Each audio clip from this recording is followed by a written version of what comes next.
तुम तो ठहरे परदेसी, तुम तो ठहरे परदेसी, साथ क्या निभाओगे। तो कैसे हो बच्चों? हम परदेसी नहीं हैं, हम तो आप लोग को पूरी 10वीं क्लास का पढ़ा के रहेंगे। तो आज हम बिल्कुल एक्साइटेड हो जाओ। आज हम कक्षा 10वीं की गणित का अध्याय 3 मतलब चैप्टर 3 की प्रश्नावली 3.4 का आज हम पहला सवाल पूरा सोल्व करेंगे। तो जिस किसी भी बच्चे को प्रतिस्थापन विधि और विलोपन विधि समझ में नहीं आती है, वो लोग बस ध्यान से बैठ जाइए। आपके प्रतिस्थापन विधि और विलोपन विधि पूरा फुल फोकस्ड आपका कॉन्सेप्ट क्लियर करने वाला हूं। और आपने अगर सिर्फ इसी वीडियो को देख लिया तो समझ लीजिए कि वार्षिक परीक्षा में आपके 100 में से 5 नंबर तो आपको बिल्कुल पक गए। चैप्टर 3 में जो सवाल आने वाले हैं वो इसी मेथड के आएंगे पेपर में। एक न एक सवाल आपको जरूर मिलेगा। ठीक, चलो इसकी गारंटी मैंने यहाँ पर दे दिया। तो यहाँ पर हमको सवाल ये कह रहा है, निम्न समीकरण के युग्म को, यहाँ पर आपको इस टाइप के 4 सवाल दिए गए। 4 सवाल को मैं इसी वीडियो में करवाऊंगा ना। इन समीकरणों को आपको विलोपन विधि से भी हल करना है। तो पहले हम इनको विलोपन से हल करेंगे, उसके बाद प्रतिस्थापन विधि, फिर इसके बाद आपको प्रतिस्थापन विधि से भी हल करना। तो उसके बाद हम कैसे हल करेंगे बच्चों? यहाँ पर प्रतिस्थापन विधि से हल करेंगे और दोनों विधि से हमारे आंसर सेम आएंगे, है ना? क्लियर है? दोनों विधि से आंसर कैसे आएंगे? यहाँ पर हमारे एक जैसे ही आएंगे। तो दोनों सवालों को यहाँ पर हम हल करेंगे।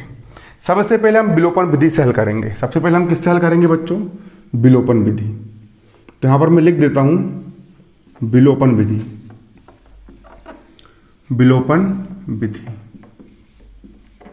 तो सवाल क्या बोल रहा है? पहला सवाल बोल रहा है x धन y बराबर 5।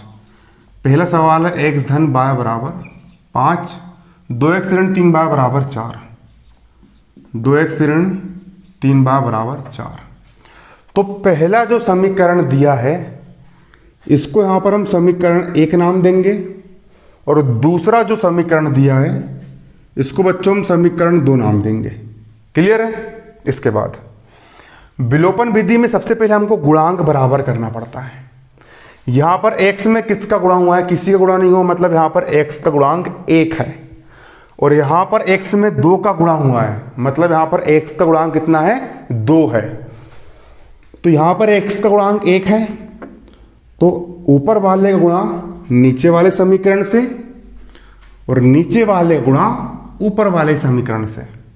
यहां पर x का गुणांक कुछ नहीं, मतलब क्या है? 1 है। तो 1 का गुणा 2 से कर देंगे और यहां पर नीचे 2 है तो 2 का गुणा 1 से कर देंगे। तो यहां पर हम लिखेंगे नीचे 1 का गुणा समीकरण 2 से करने पर तथा 2 का गुणा समीकरण 1 से करने पर। ऊपर वाले का नीचे वाले समीकरण से और नीचे वाले का ऊपर वाले समीकरण से। तो यहां पर हम लिखेंगे 1 का गुणा समीकरण 2 से करने पर और 2 का गुणा समीकरण 1 से करने पर। यहां पर हम लिखेंगे 1 का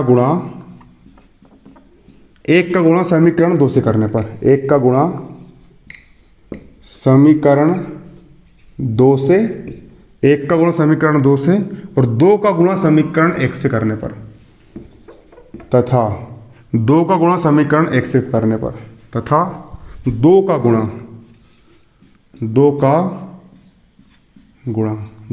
समीकरण 1 से करने पर, 2 का गुणा समीकरण 1 से करने पर। अब सिंपल गुणा कर दो।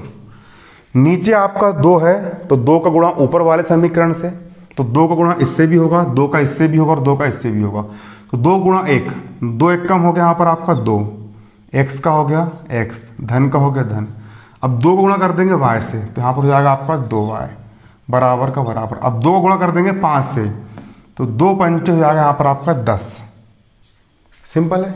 अब ऊपर 1 है तो 1 का गुणा समीकरण 2 से कर देंगे, तो 1 का मल्टीप्लाई 2 से करेंगे तो 1 दूनी 2, x का हो गया x, ऋण का ऋण, 1 तिया 3 ही आएगा यहाँ पर, y का हो गया y बराबर का बराबर और 1 चौका 4।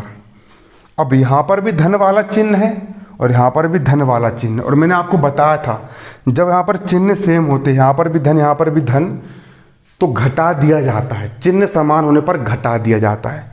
तो बच्चों इसको हम समीकरण 1 2 के बाद आ गया यहाँ पर 3 नाम देंगे और उसको हम समीकरण 4 नाम देंगे। करना कुछ नहीं है, समीकरण 3 में से समीकरण 4 को घटा देना है। तो यहाँ पर हम लिखेंगे बच्चों समीकरण 3 में से समीकरण 4 घटाने पर, समीकरण 4 घटाने पर सिंपल आपको अब घटा देना है। देखिए समीकरण 3 क्या है आपका, समीकरण 3 है 2x धन 2y बराबर 10। तो यहाँ पर हम लिख देंगे 2x धन 2y बराबर 10 लिख दिए। इसके बाद अगला है 2x ऋण 3y बराबर 4। तो यहाँ पर हम लिख देंगे 2x ऋण 3y बराबर 4। यहाँ पर हम उतार दिए, अब घटा रहे हैं। क्या कर रहे हैं यहाँ पर हम घटा रहे हैं, तो घटाते समय चिन्ह को पलट देते हैं। इसके सामने धन का चिन्ह है तो धन को पलट दो, तो धन वाला हो गया ऋण। यहाँ ऋण का चिन्ह है, ऋण को पलट दो, ऋण वाला हो गया धन। यहाँ धन का चिन्ह है, धन को पलट दो, धन वाला हो गया ऋण। अब 2x धन का 2x ऋण का, धन के 2x से धन का ऋण का 2x कट के 0 हो गया। अब 2y धन का और 3y भी धन का, तो जुड़ जाएगा 3y और 2y हो जाएंगे यहाँ पर आपके 5y। ये भी धन का ये भी धन का, तो 3y और 2y हो गया आपके 5y। बराबर का हो गया बराबर 10 - 4, तो 10 में से 4 घटाएंगे तो आपका बचा कितना, 6 बचा। 10 में से 4 का कितना बचा आपका, 6 बचा। अब y का मान निकाल लो, y का हो गया y बराबर 6 का हो गया 6 बराबर किस तरह 5 गुणे में है, पक्षांतर करेंगे तो 5 यहाँ पर आपका बटे में जाएगा। तो y का मान आ गया यहाँ पर आपका 6/5। y का मान कितना आ गया, 6/5 आ गया। y का मान कितना आ गया बच्चों यहाँ पर आपका 6/5 आ गया। ये निकल गया आपका y का मान, ये पहला आंसर हो गया। अब x का मान भी निकालना है, तो y के मान को समीकरण 1 में रख देंगे। किसको कहाँ रख देंगे, y के मान को समीकरण 1 में रख देंगे तो x का मान निकल जाएगा। तो यहाँ पर हम लिखेंगे y का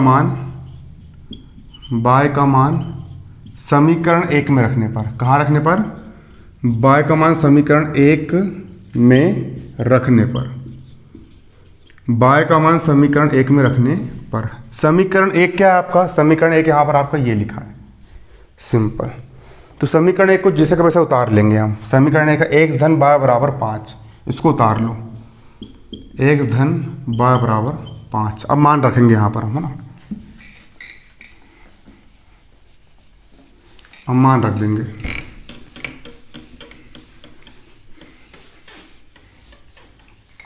देखिए x का हो गया यहाँ पर आपका x धन, y का मान कितना है, y का मान है 6/5। तो y का मान रख देंगे यहाँ पर हम 6/5 बराबर 5 का हो गया यहाँ पर आप कितना 5। इसके बाद x का हो गया x बराबर का बराबर 5 का हो गया 5 बराबर किस तरफ 6/5 धन का है, उस तरफ जाएगा तो 6/5 आपका ऋण का हो जाएगा। x का हो गया x बराबर, इसके बटे में कुछ नहीं है, 1 मान लेंगे। 5 और 1 का लघुत्तम आ गया आपका 5। अब 5 का मल्टीप्लाई 5 से कर देंगे तो 5 × 5 5 25, माइनस का माइनस, 1 का मल्टीप्लाई 6 से कर दो तो 1 6 6 बराबर 25 में से 6 का कितना बचेगा, 15 में से 6 गए 9, यहाँ हो जाए 19/5। तो x का मान आ गया आपको 19/5, x बराबर आ गया 19/5 और यही हो गया यहाँ पर आपका आंसर। तो यहाँ पर आप आंसर डाल के लिख सकते हो 19/5 कोमा 6/5 6/5 और यही आपका क्या आ गया, आंसर आ गया। लेकिन ये किस विधि से आया, ये आया आपका विलोपन विधि के माध्यम सवाल का आंसर। अब इसी को हमको करना है किस विधि से, प्रतिस्थापन विधि से। प्रतिस्थापन विधि वैसे मैंने पहले पढ़ा चुका हूँ लेकिन मैं कायर नहीं हूँ, मैं इस विधि फिर से समझा दूंगा ना, ठीक। तो अब आपको इसी सवाल को मैं प्रतिस्थापन विधि के माध्यम से हल करके दिखाऊंगा। तो इतना आप पहले कॉपी में नोट कर लीजिए। अब प्रतिस्थापन विधि से हल करेंगे हम इस सवाल को।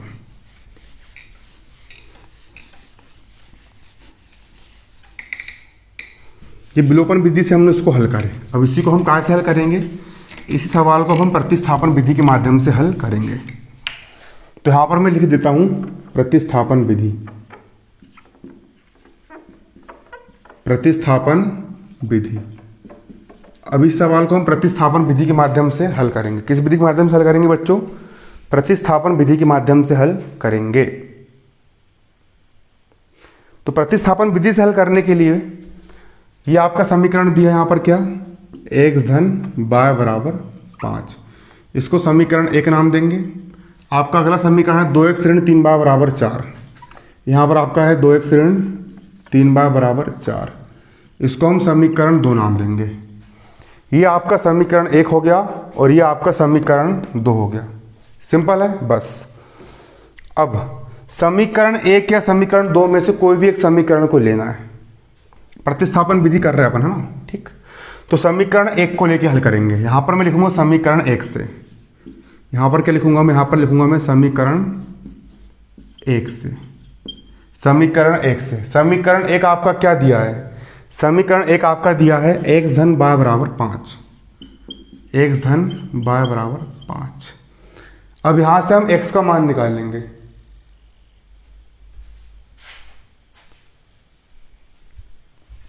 यहाँ से हम x का मान निकाल लेंगे। x का हो गया x बराबर का बराबर 5 का हो गया 5। बराबर किस तरफ, y धन का है, उस तरफ जाएगा तो y हो जाएगा आपका ऋण का। तो यहाँ से आप देख सकते हो समीकरण 1 को हमने हल करे और यहाँ से हमने x का मान निकाल लिया। x बराबर आ गया 5 ऋण y। x बराबर कितना आ गया, 5 ऋण y।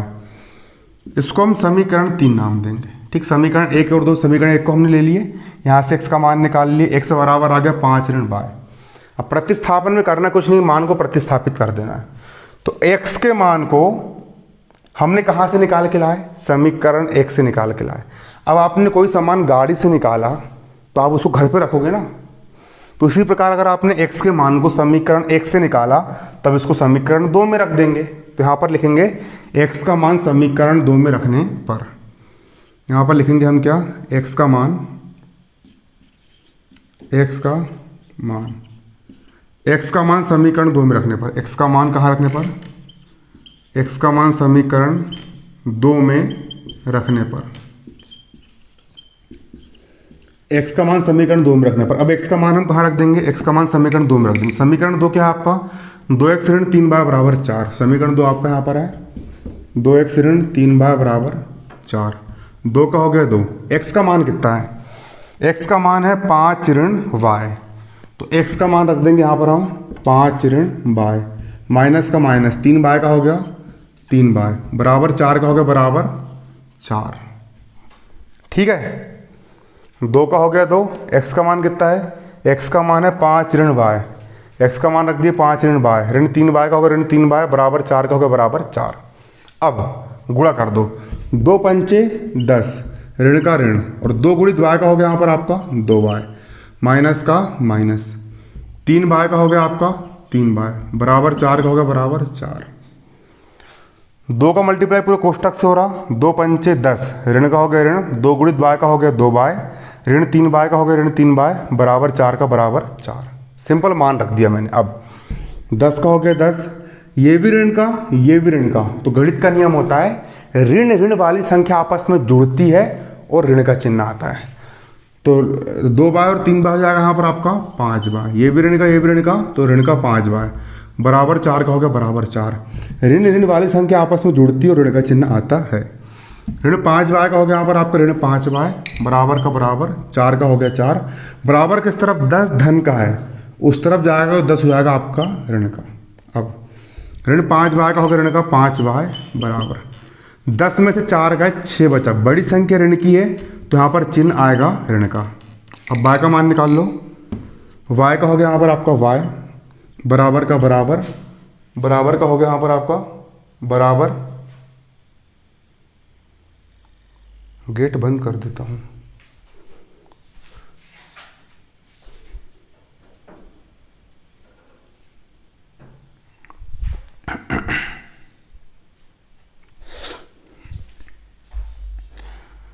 ऋण 6 का हो गया ऋण का 6 बराबर किस तरफ, ऋण 5 y के गुणे में है पक्षांत का ऋण 5 आ गया बट्टे में, y का हो गया y बराबर ऋण से ऋण कट गया 6/5 बचा। कितना बचा यहाँ पर आपका 6/5।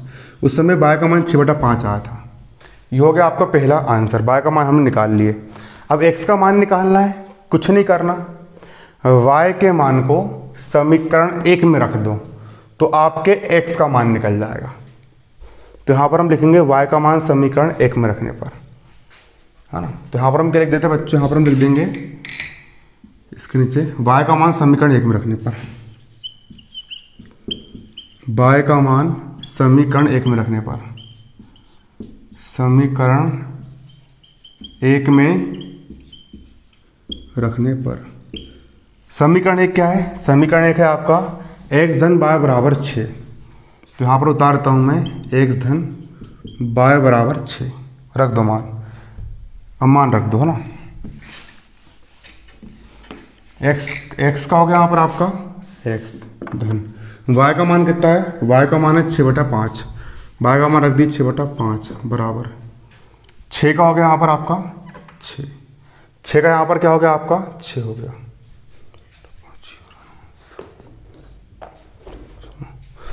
चलो